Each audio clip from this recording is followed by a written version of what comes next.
Allez les gars, on se bouge. Tu danses comme une gonzesse. Nous, on est le gang du quartier de la Victoire. On s'appelle Sélection Motivation. On est 9. Moi, je suis le chef du gang. Ils ont entre 8 et 13 ans. Des enfants clochards errent en bande dans les rues de Kinshasa, à la recherche de quoi survivre.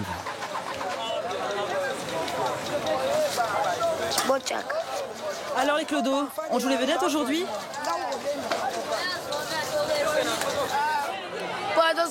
On ramasse des bouts de charbon pour les revendre et se faire un peu de fric. Comme ça, on peut gagner 50 centimes ou 1 euro. Ça permet de s'acheter de quoi manger ou des vêtements. Dégagez, bande de voleurs! Les gens sont jamais très sympas avec nous. Ils nous crient dessus, nous frappent. Le peu d'argent qu'on a, on le gagne dans la souffrance. Combien tu le vends ton charbon? 60 centimes. Mais presque rien. C'est 60 centimes. Ok, mais c'est vraiment hors de prix.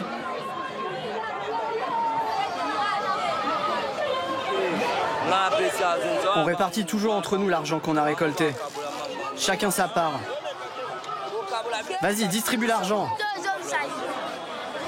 Toi, t'as rien foutu. Tiens, ça c'est pour toi. Voilà pour toi. Et moi, j'ai que 10 centimes alors. Il n'a pas récupéré suffisamment de charbon. Donc il a moins de fric. Il n'a pas fait sa part du travail.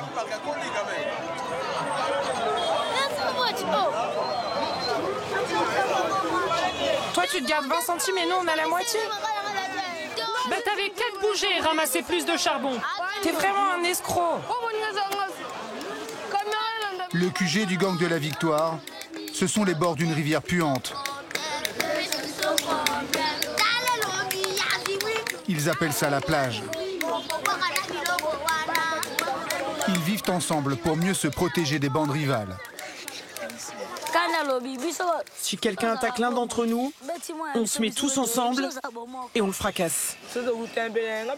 On a tous une rasoir planquée sur nous pour les bastons. Pour un rien, on se bagarre.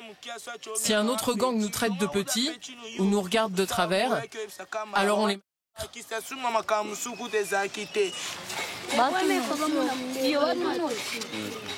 Il y a des plus grands qui voulaient me voler mon fric la semaine dernière. J'ai résisté, alors ils m'ont... Une vingtaine d'enfants meurent chaque année à Kinshasa dans des bagarres. Des enfants rejetés par leur famille dès le plus jeune âge. On nous considère comme des enfants sorciers. Nos familles nous ont chassés à cause de ça. Mais moi, j'ai jamais compris pourquoi on nous accusait de sorcellerie. Des enfants sorciers, abandonnés au nom de superstitions tenaces. Des enfants maudits par d'innombrables pasteurs qui prétendent combattre le démon dans leurs églises de tôle ondulée.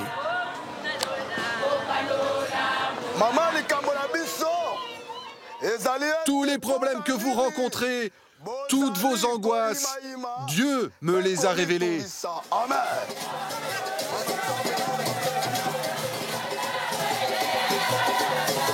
N'ayez pas peur. Ce que vous allez voir se fait avec la grâce de Dieu.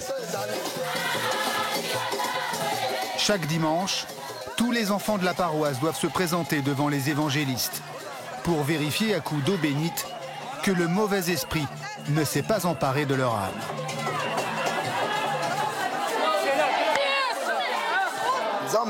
Ces prêtresses sont habitées par l'Esprit Saint. C'est Dieu qui va leur dévoiler si l'enfant est possédé.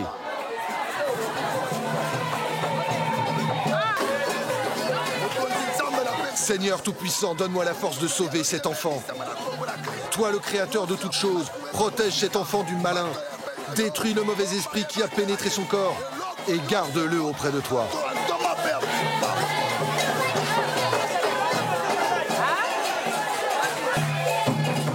Qu'est-ce qu'elle a, elle? Elle a de la fièvre. Elle est malade. C'est la fièvre du mauvais esprit. Délivrez-la.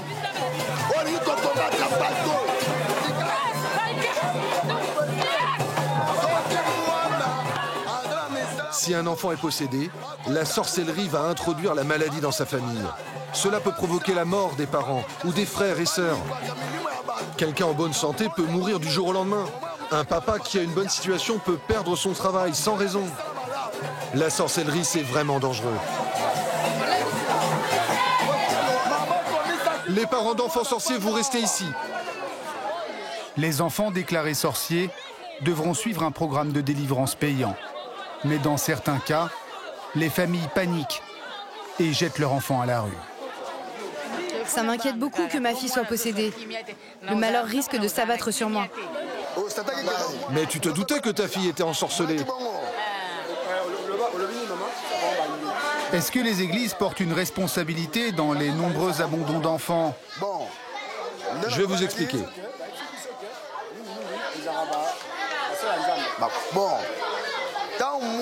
Le but de l'église, c'est de dévoiler la sorcellerie qui est cachée dans les enfants.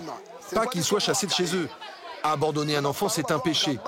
Mais si des parents le font, ce n'est pas notre faute. L'Esprit Saint nous commande de révéler aux familles la vérité sur la sorcellerie. Si on ne le faisait pas, les conséquences seraient terribles pour elles. Il y aurait plus de 5000 enfants sorciers dans les rues de Kinshasa. Une opprobre qui frappe sans distinction garçons et filles. Mais elles sont bien souvent invisibles. Pour les rencontrer, il faut se rendre aux premières lueurs du jour, dans le bidonville de Kawele. Souvent, ils restent là-bas. John est éducateur. Il a repéré un groupe de filles prostituées de force depuis le plus jeune âge. Ouais. C'est ça là-bas, nous voyons là-bas Clarisse, là. Pour tenter de leur venir en aide, John a dû sympathiser avec leur souteneuse pendant des semaines. Ouais, Clarisse, bonjour. Ah. Comment? On est venu aujourd'hui vous visiter là. Mais la nuit, c'était passé comment la nuit? Un peu bien. Les enfants ont cherché l'argent la nuit? Oui. Oh là là, maintenant on peut le voir? Ok, merci. Oh là là. Les enfants ont dormi là. 1, 2, 3, 4, 5, 6, 7, 8, 9, 10. Elles sont au nombre de 11 filles qui sont dormies ici. Mais toi, tu regardes, toi, t'as déjà réveillé, toi. Toi, le nom, c'est qui? Bijou. Bijou? Ah, Bijou. Comment ça va? Ça va. Ok. Bijou, t'as quel âge? Toi, t'as quel âge, Bijou? Hein? 12 ans. Oh. Au stade, combien de bonnes na balabala? Depuis 2017. On gagne notre vie avec ça. Préservatif. Aux aura normalement ma client combien? Si je travaille bien, je fais 10 passes dans la nuit, 5 les mauvais jours. Ah, au moment combien? 2,50 €. 5 000 francs? Waouh, 5 000 francs sur une journée permettra à Olia. Au plus, ça rappelle mon père Viviane, bien Clarisse. On doit remettre tout ce qu'on gagne aux tantines. Oui, en contrepartie, elles nous nourrissent. Ah, Nathalie bien. Thérèse Téléma. Thérèse, vous avez âge 11 ans. Oh là là, 11 ans? Aujourd'hui, bien sûr, je suis je À cause de la sorcellerie. Quand mon père est mort, ma belle-mère a dit que c'était de ma faute et m'a mise dehors. Elle a dit que ma sorcellerie avait tué mon père. Je m'en remets à Dieu. J'attends qu'il vienne me secourir. L'éducateur voudrait les placer dans un centre d'accueil et les arracher à l'emprise des fameuses tantines. Allez, sortez de là. Mais arrête de faire l'idiote, toi. C'est quoi cette tenue? Là, elles vont faire les courses et ensuite elles font la cuisine. On va passer la journée ensemble et le soir, elles reviennent dormir ici. Parfaitement décomplexées, les souteneuses nous laissent filmer sans difficulté. C'est là-bas au Chorail, travailler. C'est là-bas la banque. Après, il vient ici pour dormir. Clarisse était une enfant sorcier. Elle aussi s'est très jeune. Aujourd'hui, à 40 ans, elle reproduit ce qu'elle a vécu sans se poser de questions. Le soir, les filles s'assoient ici et elles appellent les clients. Et ensuite, elles font leurs affaires. Et c'est vous qui leur achetez les préservatifs? Oui, on leur achète et on leur donne. Elles les utilisent même ici, par terre. Les filles choisissent pas où elles avec les clients. Le proxénétisme est un crime puni par 5 ans de prison au Congo. Mais dans les faits, les souteneurs ne sont presque jamais poursuivis. John ne peut pas compter sur la police pour libérer les enfants.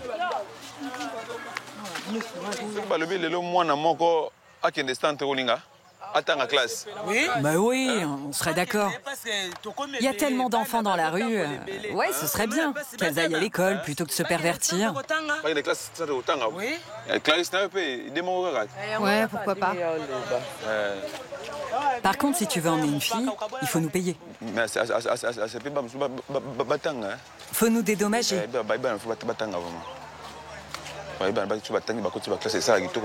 Attends que le blanc soit parti et on va négocier.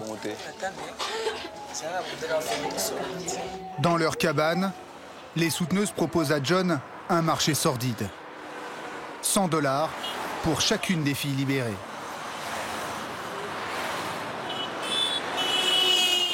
Les enfants sont prisonniers. Les enfants sont pris en otage. Là même le ciel doit tomber, mais moi je dois faire l'effort en tant qu'éducateur sur les enfants d'Hilary. Je dois libérer les enfants dans cette condition. Je dois amener les enfants au centre, même en cachette. Je dois le faire. C'est sûr et certain. L'ignominie que John combat, il l'a vécu lui-même. Comme accusé de la sorcellerie, j'étais à l'âge de 9 ans comme ça, 9 ans. J'ai subi tout le fléau d'Hilary. J'étais secouru par un père Franck, à l'époque. C'est lui qui m'a ramassé dans la rue. Depuis, John consacre sa vie à aider les enfants sorciers. Il a créé une ONG à son domicile. Ça, c'est Daniela. Là-bas, c'est Giovanni. Et lui, c'est Pascal Maître. Hein? Pascal Maître. Oui. Et oui, Charité. Ouais, ça, c'est Charité, là.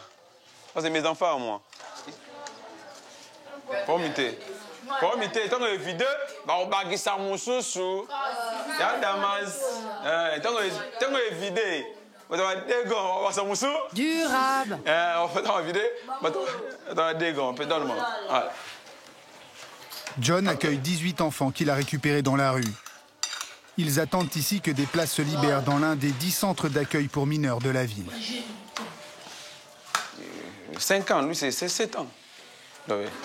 Ils sont de plus petits, là. Ils ne connaissent même pas l'adresse de la famille. Ah, lui, c'est 8 ans. C'est moi qui l'ai coupé les cheveux comme ça. Et ici, les enfants dorment ici, pendant la nuit. Ici, normalement, ils dorment à 8 personnes. J'ai un petit argent de l'UNICEF, 470 $ par mois. Et souvent, tout l'argent que je touche, ça part dans les nourritures et ça part pour la scolarité des enfants, c'est tout. John partage avec nous le peu qu'il a. Maintenant, quand le jour se lève, je vais à l'école et je rentre le soir comme un enfant normal. Et au moins ici, on est en sécurité.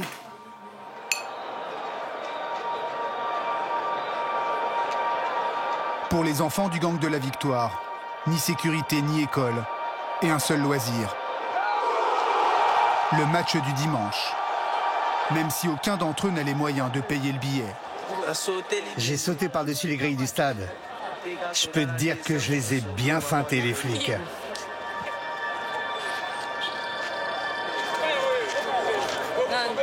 Si tu te fais choper à la grille, il faut filer un pourboire aux flics. On rate jamais un match de foot. On vient tous les dimanches. Aujourd'hui, c'est le derby entre les deux clubs de la capitale.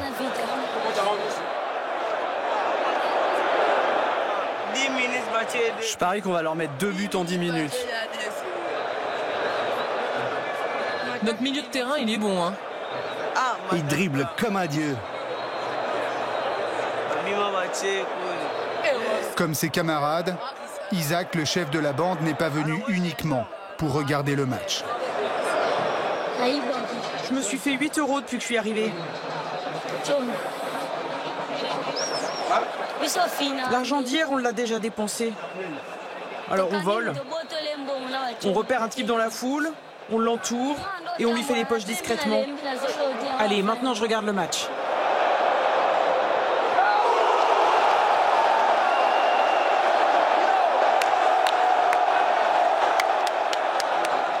Beau but, rien à dire.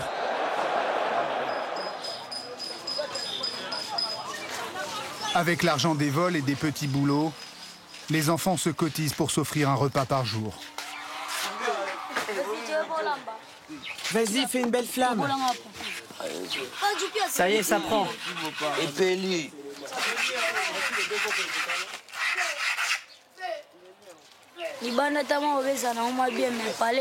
Tu vois, c'est pas facile de cuisiner dans la rue. Quand j'étais chez moi, j'étais tranquille, à l'aise.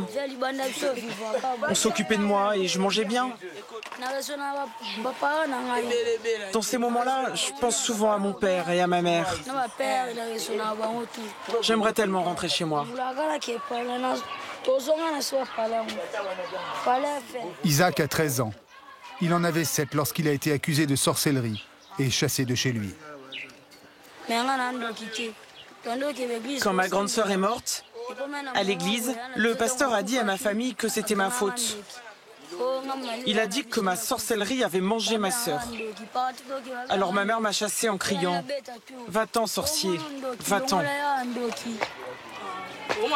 T'as pas peur que le sac plastique fonde sur le riz? Si on couvre pas, ça va déborder. Je suis en train de fabriquer des couverts. Ça, c'est la fourchette des enfants sorciers. Comme ça, on mange sans les doigts, c'est plus facile. Il n'y a pas assez de sel, mais ça remplit le bide. Tu vois, la rue, c'est super. On n'a jamais aussi bien mangé de notre vie. Pendant ce temps, nos parents, ils sont chez eux, peinards. Isaac et ses camarades dépensent 3 fois plus d'argent en qu'en nourriture. Ils fument à longueur de journée. Quand tu vis dans la rue, tu suis les codes de la rue. Tout le monde fume. Tout le monde.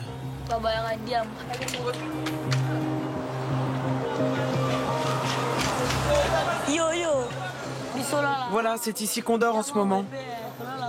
Certains d'entre nous dorment déjà. Les gangs ennemis ne viennent pas ici en général, on est plus tranquille.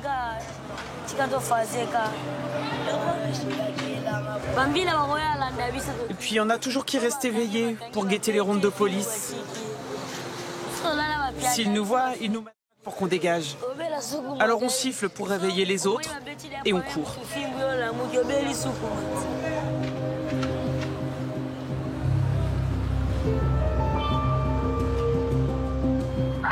Allô, Viandeni, position. On est là. On t'attend avec les enfants. Pour libérer les 13 petites filles prostituées des griffes de leurs souteneuses, John l'éducateur a réussi à négocier le paiement de la rançon. Ah, mais bon, on a bien Zali $100 de Toyo Kanakis. Zali. Oui, oui, on a dit $100. Et au début, elle voulait beaucoup d'argent parce qu'elles m'ont demandé $100 par chaque enfant. $100 par 13, ça fait combien? $1 300. C'était vraiment trop coûtant. Mais vu qu'on a négocié, on doit donner aujourd'hui $100 pour récupérer les 13 enfants. Mais du coup, vous encouragez le trafic d'enfants quelque part si vous payez? Non, non, l'essentiel c'est de sauver la vie des enfants. Quand nous sauvons la vie des enfants, là c'est ça l'essentiel. C'est comme ça que ça marche ici. Comme ça marche, oui.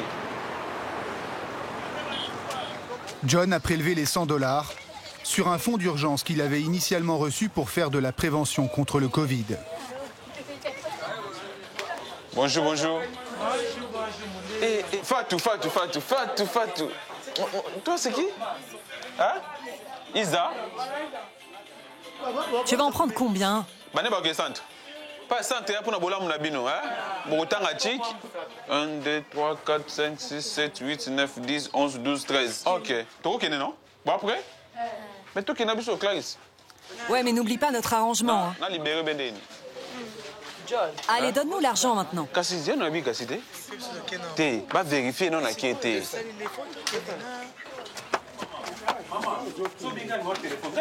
C'est la 5e fois que John paye une rançon à des proxénètes, depuis qu'il est éducateur de rue. On peut aller, non? Et les enfants, je les ai passés là-bas? John, vous êtes obligé de payer là? Normalement, j'ai pas de choix. Pourquoi? Enfin, qu'on puisse libérer les enfants. Sinon, elles vont pas accepter. C'est ça?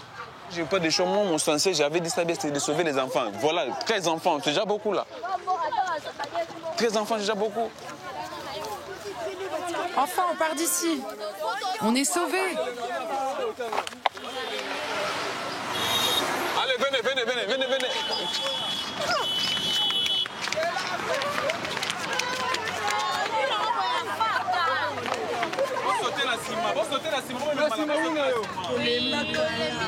Ça fait longtemps qu'on voulait partir. Ok. Moi, je vais changer de vie et devenir millionnaire. Moi, je veux aller à l'école. Ok. Pas contre mon tour.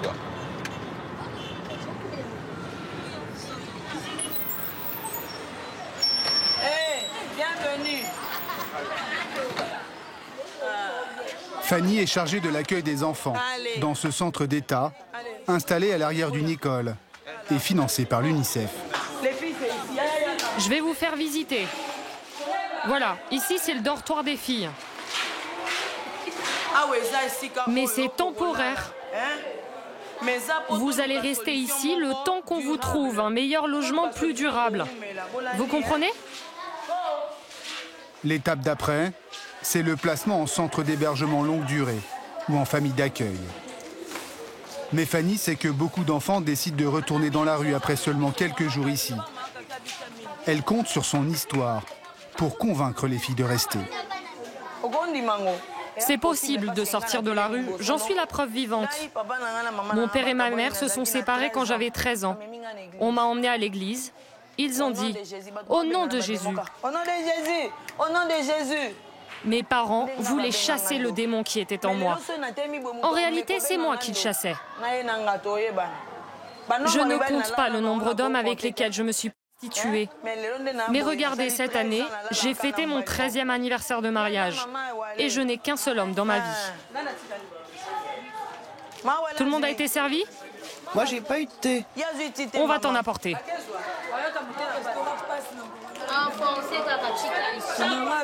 Moi, j'ai faim. Et ils n'ont que du pain et du thé à nous donner. On aurait pu se le payer nous-mêmes. Je veux pas rester ici, c'est trop petit. Moi, je l'aime pas ici. Si vous voulez arrêter la prostitution, restez au centre. Mais rien n'y fait.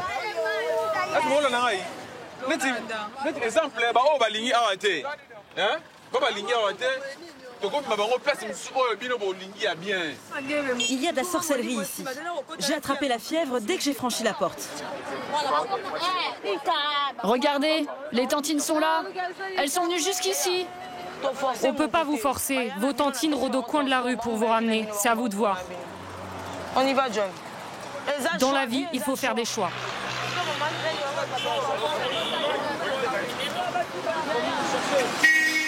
Les proxénètes se doutaient que toutes les filles ne resteraient pas au centre. Elles attendaient. Vous êtes vraiment une bande de... Vous nous foutez la honte. Allez rentrer maintenant.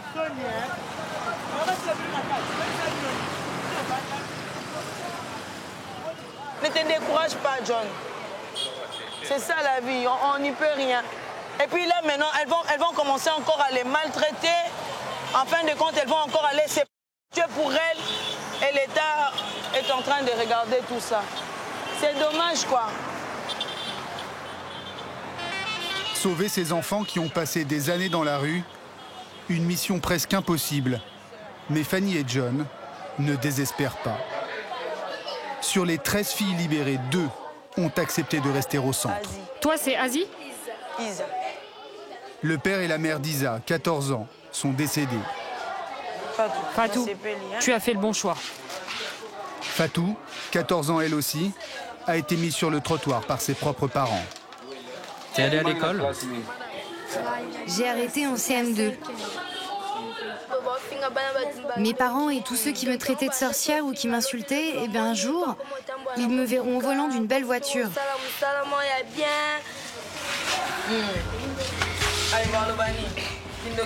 Ils vont être très étonnés de ma réussite. Avec mon métier, je pourrais aider ma famille. Et comme ça, ils verront qu'ils peuvent être fiers de moi. Les places en centre d'hébergement longue durée pour adolescentes sont rares.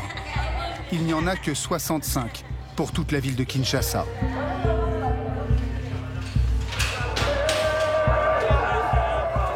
Mais 3 jours plus tard, la chance sourit enfin à Fatou et Isa. Fanny a fait jouer ses relations pour leur obtenir une place dans un nouveau centre. Avant de les y conduire, l'éducatrice tient à les débarrasser des habits avec lesquels elle se protège. Vous savez où on peut trouver des pagnes? Suivez-moi, j'en ai sur mon stand, ils sont pas chers. Choisissez un pagne chacune, les filles. La couleur qui vous plaît. C'est la première fois que je viens au grand marché. Ah oui, vraiment. Depuis ma naissance, personne n'a fait pour moi ce que Fanny est en train de faire. Dieu la bénisse. C'est la première fois qu'on m'achète des habits tout neufs.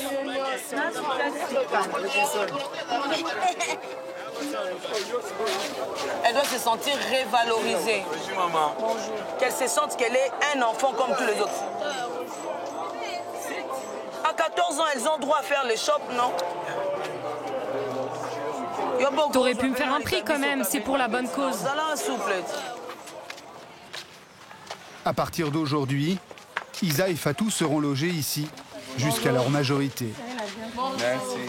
Bonjour, bonjour. Dans ce centre, 40 pensionnaires. Les filles dorment dans de vrais lits, sont scolarisées et suivent des formations professionnelles.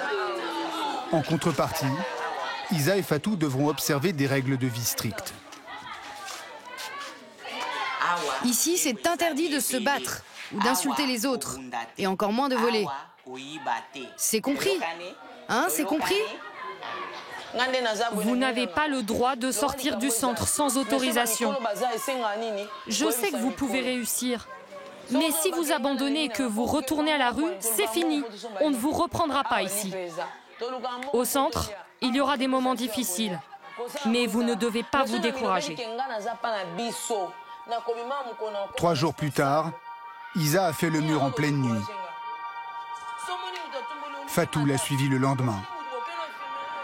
Toutes deux sont depuis retournées auprès de leur souteneuse et se prostituent à nouveau dans leur bidonville.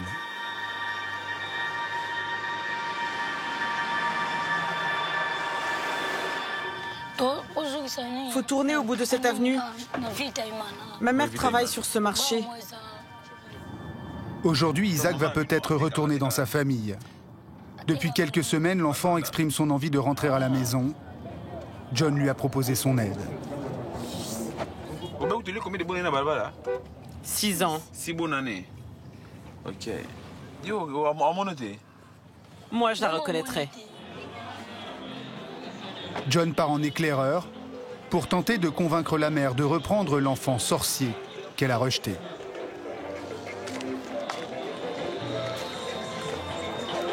Je suis content de rentrer. Je suis pas sûre, mais je pense qu'elle sera contente de me revoir. Isaac va attendre le retour de John pendant 20 longues minutes.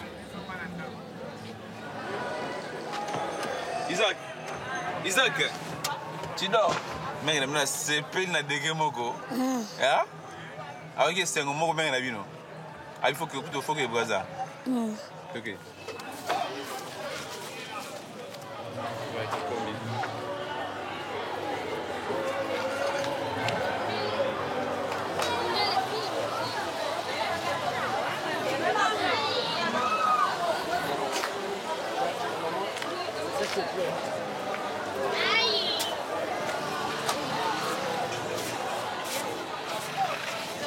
T'as pas de chaussures?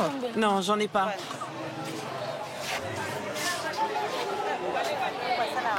Vous auriez pu lui acheter des vêtements, il est tout sale. T'inquiète, on va en trouver. Mais quand même, c'est Isa quand même, maman. Je suis contente de le voir, mais faudrait quand même qu'il ait des habits décents.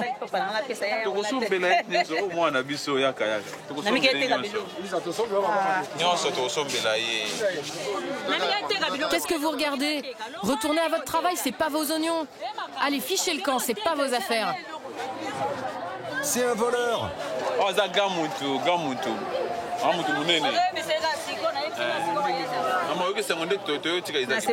Oui, très contente. Ça me fait plaisir puisque c'est mon fils. Madame, apparemment vous auriez chassé Isaac. On peut savoir pourquoi? Moi, je ne l'ai pas chassé de la maison.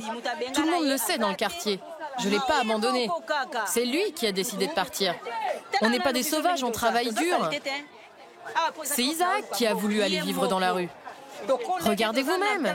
Ça, c'est mes petits-enfants. On n'est pas des mendiants, on n'est pas des voleurs. C'est la décision d'Isaac. L'éducateur ne contredit pas la version de la mère afin de ne pas mettre Isaac en porte-à-faux. Maman,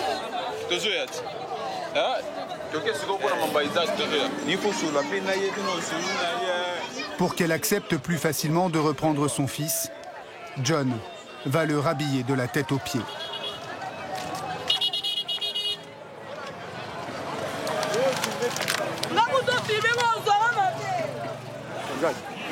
Isaac, qu'est-ce qui va pas? J'ai peur de revenir dans ce quartier. Je suis sûre que dès que vous serez partis, tout le monde va me traiter de sorcier et m'insulter.